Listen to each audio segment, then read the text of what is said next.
Coming up on episode 29 of the Saluki Standards Podcast, SIU swim and dive coach Geoff Hanson stops by, talking about some of the early returns that his program has seen in his first year. Also, we chat about international competition. Coach Hanson has coached 2 Olympic gold medalists in his coaching career. Also, the food that swimmers like to chow down on. It's a very interesting topic of conversation we'll cover. And also, what's it like to work with your spouse in the athletic department? That's the case for Geoff and his wife, Kate, who works in development and is an assistant athletic director. Before we get going, McAllister's Deli in Carbondale brings you today's podcast. McAllister's, located on East Main Street in Carbondale, across from the mall, known for their sweet tea and genuine hospitality. That's McAllister's Deli in Carbondale. It's episode 29 of the Saluki Standards Podcast. Let's hit it.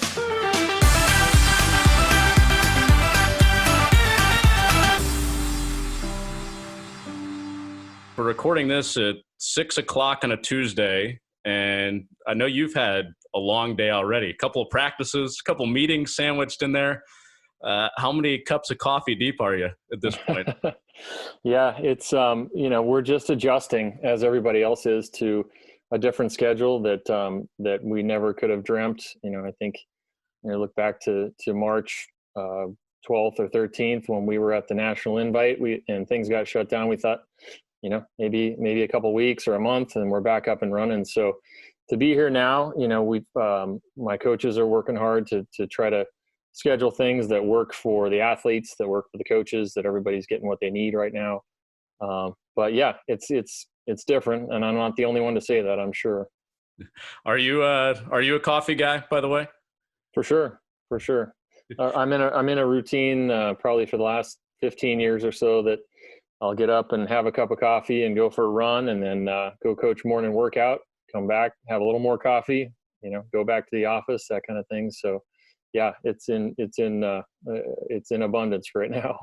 These days are long. I'm thinking about the conference meet too. Those are long days, and you're engaged, I'm sure, the whole time, especially as the head coach. How do you stay sharp on those days that are really long? Yeah, I mean, you really got to power up, and it's funny. I think, and I went through it as an athlete, as a collegiate athlete, and you think, wow, it's really tough to swim this 3 or 4 day meet, and then as a coach, when you get to be on the other side of it, you're kind of you're living everybody's swim, right? You're invested emotionally in every kid, and every swim for prelims, finals, 3-4 days, depending on the format of the meet. And yeah, it's exhausting. It really is. And coaches will tell you that, but I mean, that's what we live for, is to go compete at the big meets and see people break through and, have great team performances. So yeah, the coffee intake doubles or triples during those long weekends. I bet. In a way, with what you guys did at conference right before everything kind of went haywire with COVID and got shut down, was there some sort of validation in your mind for what you guys did in your first year because of how both the men and the women performed at conference this year? Yeah, I think so. I mean, I think we're definitely on the right track. Last year's team was we had 22 seniors out of 52 on the roster. So it was nearly half the team were seniors. And you never know how a group like that's going to buy in. And they really bought in right away, which was great. They kind of, when you get that buy-in from the upperclassmen who've been around, that meant a lot. And so, we didn't move up in place. We stayed second on the women's side and third on the men's side in the MAC.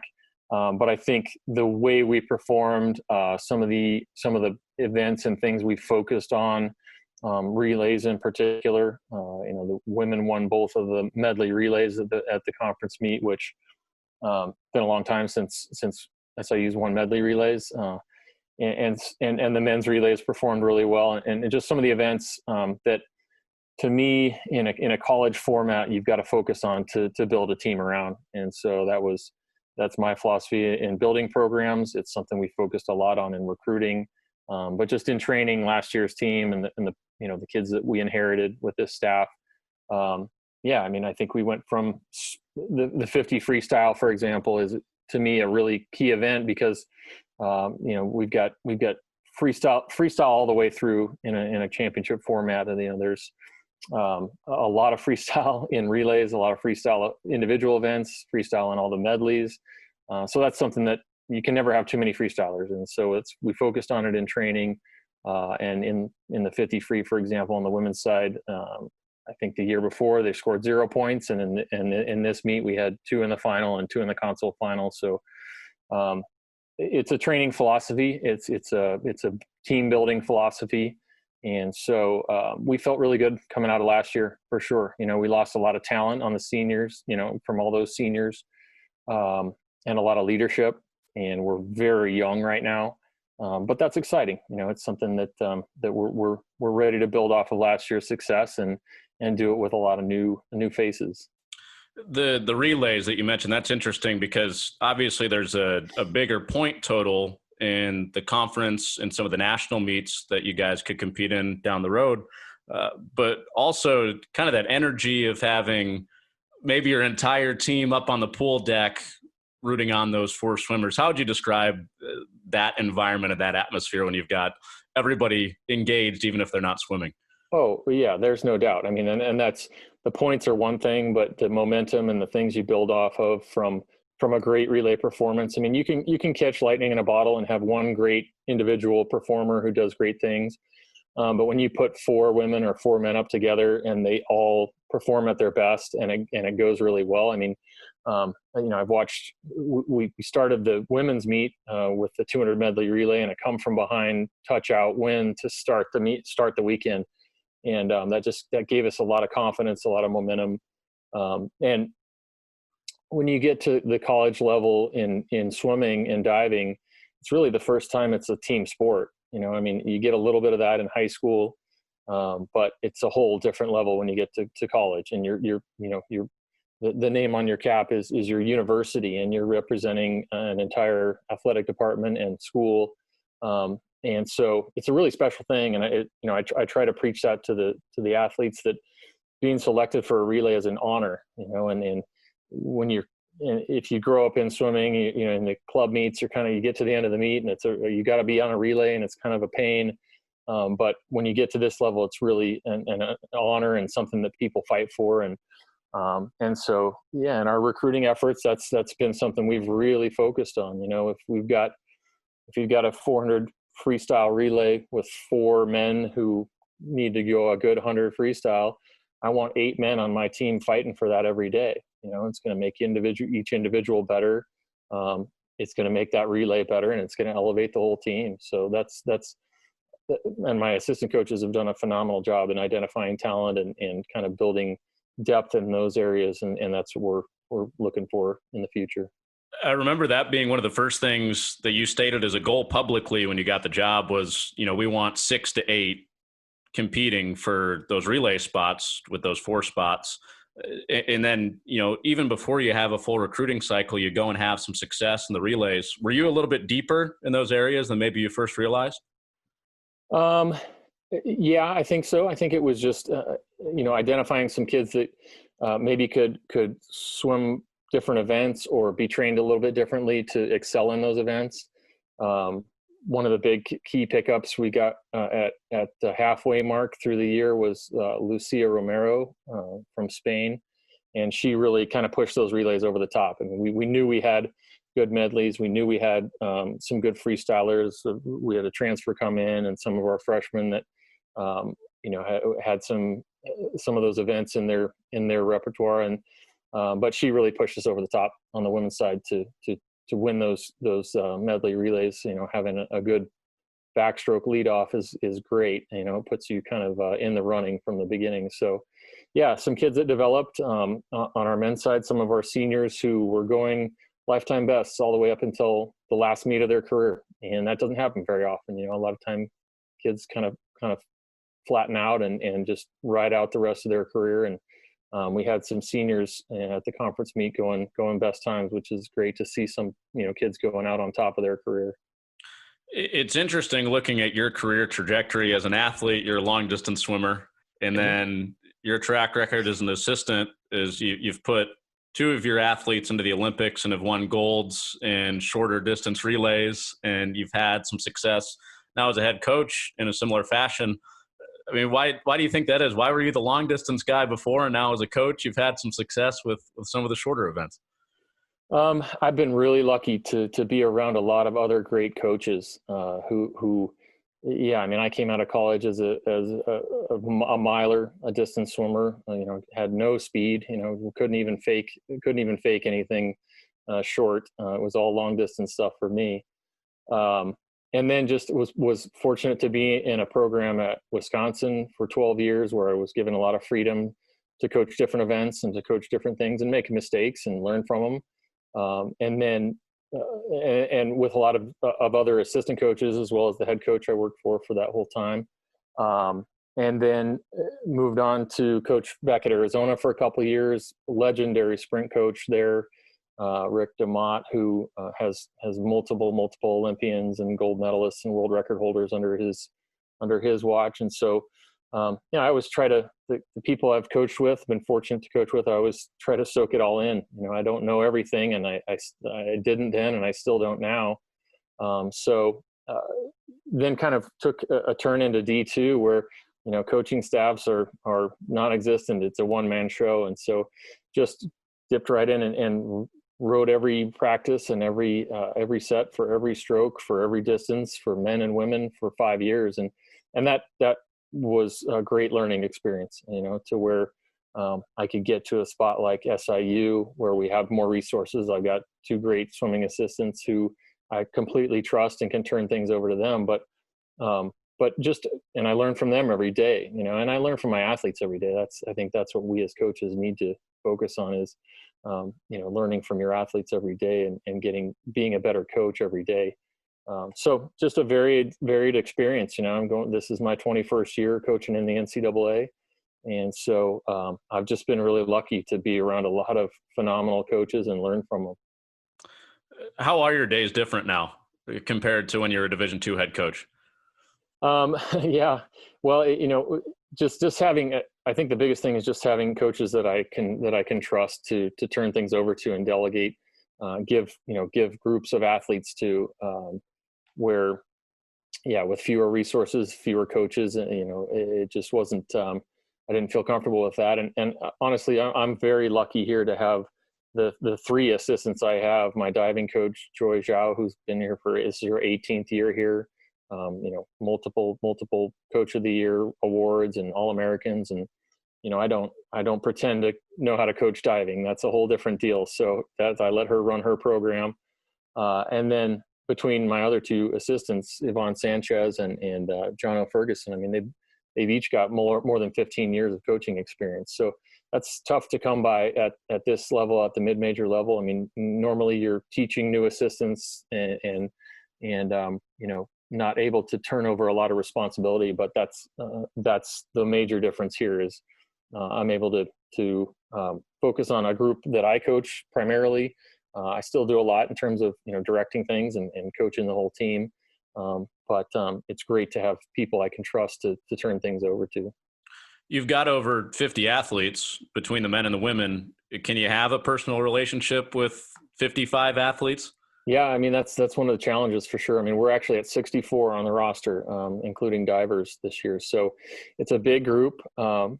It's really a challenge.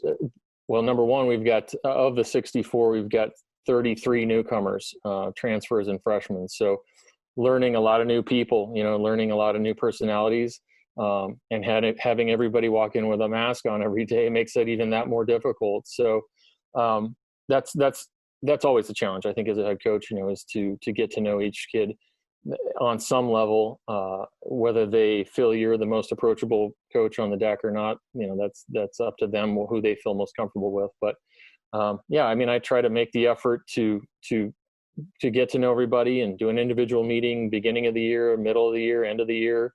Takes about 2 weeks to get through those each time, through each, all the athletes we have.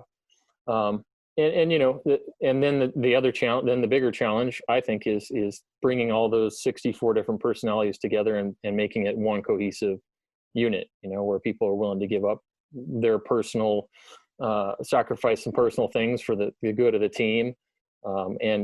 That's in a year like this, when more than half our team is new here, that'll be an even bigger challenge to kind of bring that all together over the coming months. Is that a real thing in swimming? Clicks? You got your divers, you got your long distance, you got your short distance. I mean, is that a real thing? It certainly can be. It certainly can be. I mean, I go back to my days at Arizona as a swimmer, and I was a distance swimmer, like you said, and I didn't one day in my 4 years step a foot in the weight room. I didn't train with a sprinter in my lane for 4 years. I had a great college experience, and our coach there, my coach there, did a great job of leading the team. But to me, it's really important that we break down some of those boundaries, and that our divers feel like they're just as much a part of the swim team, and that we do things, and now this year differently in terms of everything as a team. But in a normal year, we'll do at least warm up as a whole team every day. And so just so that you're seeing your teammates that maybe you don't see during the main part of practice, or some of the group practices, group sets and things that we do. But yeah, that's trying to bring everyone together, and some of the distance kids are going to be good at some things where the sprinters are good at other things, and you try to let those strengths shine when you're all together, so that everybody feels like they're pulling their weight. There's probably not a one-size-fits-all answer to this, but just from maybe your early days of coaching or when you were competing, how has training changed? A lot.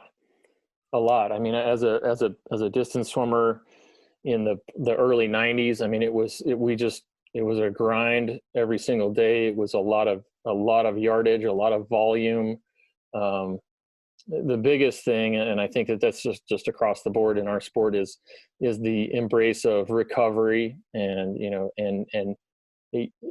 there's still an old school mentality out there for sure in a lot of places, and I think it's warranted in certain athletes, but as a whole, I mean, we've kind of learned how to embrace recovery, and embrace swimming fast a lot, and then recovering enough that you can come back and do that again, and recover and do it again. Because the kind of lineage of this sport has just been get in, swim laps, do as much as you can. And that, I think, we're finding is not necessarily the best way to do it.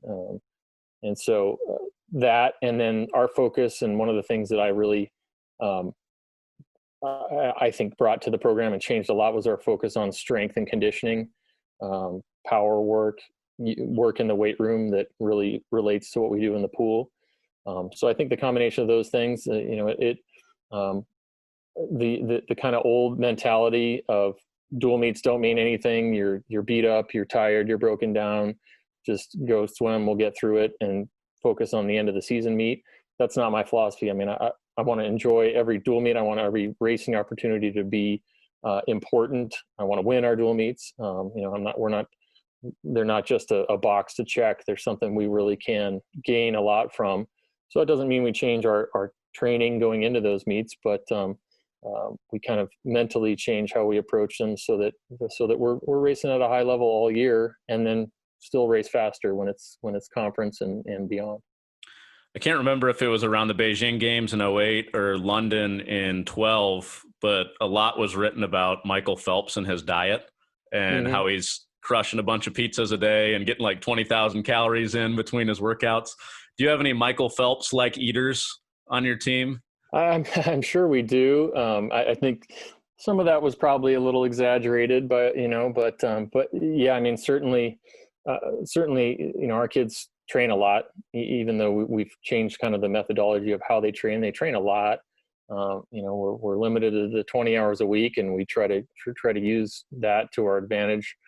And that's another thing that's changed, is just the focus on nutrition, right? And our education of our kids on, you can afford to eat a lot of calories, but they've got to be the right kind of calories, the right kind of fuel. We had our sports nutritionists come in and do a presentation with our team last year. We've had one of the things we did over the summertime, actually, when we weren't together in training, was just have our whole team log a week of meals, even though some of them were in quarantine, some could swim, some couldn't, some were doing, running, that kind of thing, just to educate, say, log your meals for this week. We're going to take a look at them and just kind of help educate you on what you're doing right, what you need to work on to both fuel your quality workouts and then fuel your recovery. And so, yeah, I mean, that's not to say I'm sure that, coming out of a big Friday afternoon or something, those guys aren't going to Quattros and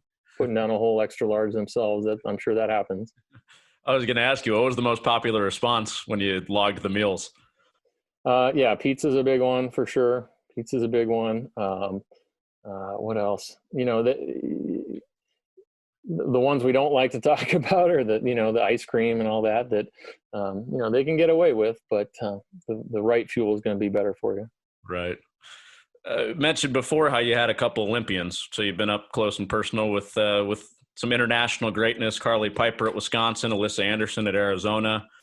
When you have athletes like that you're around and coaching, what stands out? What makes them special compared to, some of the other athletes at the college level that you've had? Yeah, just a level of focus and commitment, right? Those two are very different. I actually had a third, a guy at Arizona, Clark Burkle, who also made the 2012 Olympic team. And just their focus on details, their focus on what they do away from the pool. I mean, everybody can show up and train hard. I tell that to the team all the time. What are we?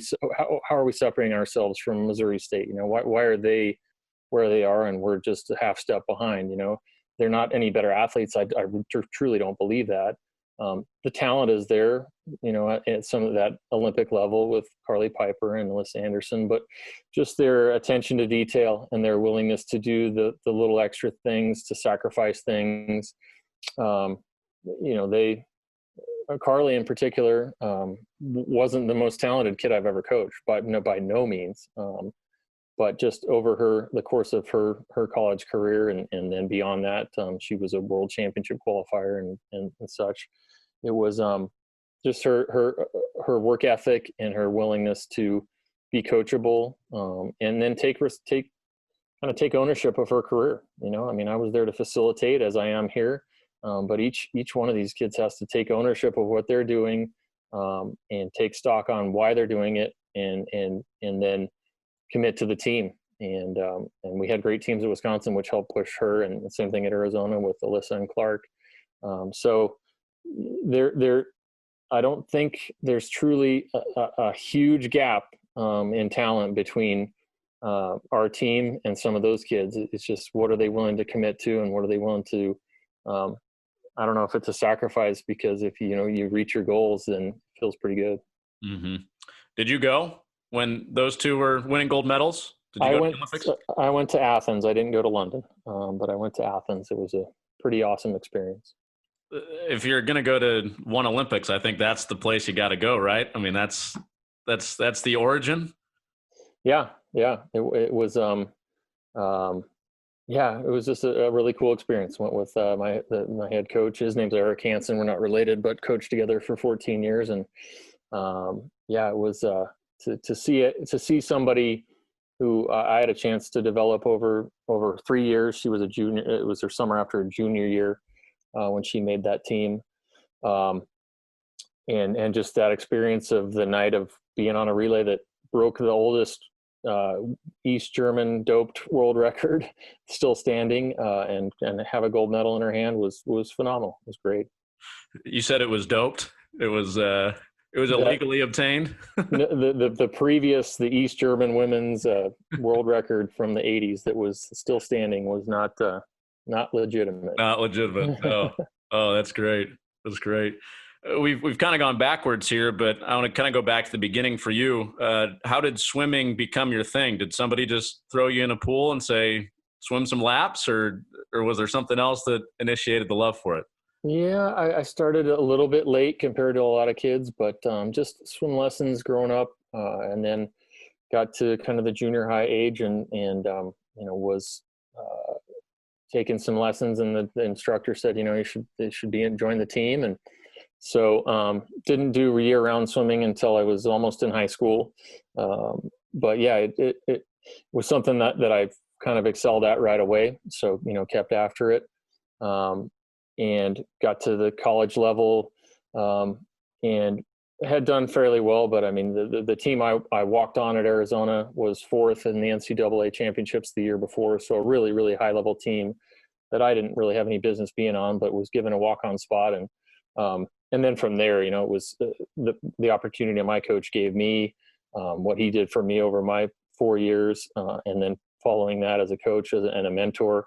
I mean, that's the reason I coach, is to be able to give those opportunities and help kids reach their goals, whether they, not very few are going to go on to be swim coaches, but I want to help them reach their goals in the pool, and then leave SIU with a great degree and a well-rounded person, a great community member who wants to go on and do great things. So, it's I don't know what I would do if I didn't do this. It's what my passion is. So going to work every day, even though we've added some workload on practices and things due to distancing issues and all that, there's nowhere I'd rather be than on the pool deck. We were talking about cliques and, how people kind of fit in together before. Since you got into swimming late, what else did you do early in your life that could have potentially pulled you away in a different direction? Well, my dad was the director of bands at the University of Utah and the University of Arizona for 50 years total. Retired a few years ago, so was in the wind ensemble and played the trumpet. Going through elementary school and high school, or junior high, and then when kind of push came to shove, I was probably pretty good at that, but I was a little better at swimming and enjoyed that a little bit more. So that would have been the other sort of path. Other sports I can't say I excelled at really a whole lot else. But music would have been the other one. We've got a washed up brass section here. I'm a retired euphonium player. Are you? That's funny. Yeah. Yep. That would have been the other path. That's pretty neat. Final one for you. I know a lot of coaches in the department are, either local or maybe they competed at SIU. And I don't know if it was some reservations that you had early on, but I think in your opening press conference, you joked with Lance Rhodes saying, we're two of the guys that are coming from the outside to try to get some things done. Have you started to feel a little bit more like an insider over the past year? Oh yeah, for sure. I mean, this department and the people in it, the campus community has just been so welcoming. I mean, I think other stops I've had, it's taken a long time to really feel comfortable with everybody around you and get to know everyone. But I think within just a year now, having my wife also works in athletics, and so we're both all in it, and it's been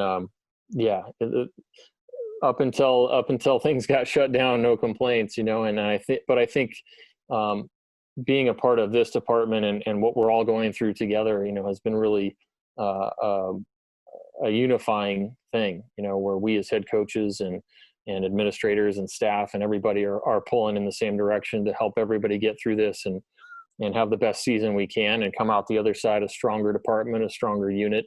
And so I don't know that happens everywhere. This is a special place that way, that people are super invested, whether you've been here a year like I have, or some of the people who've been around a long time. I think we all feel a really special connection with this place and want to make it through.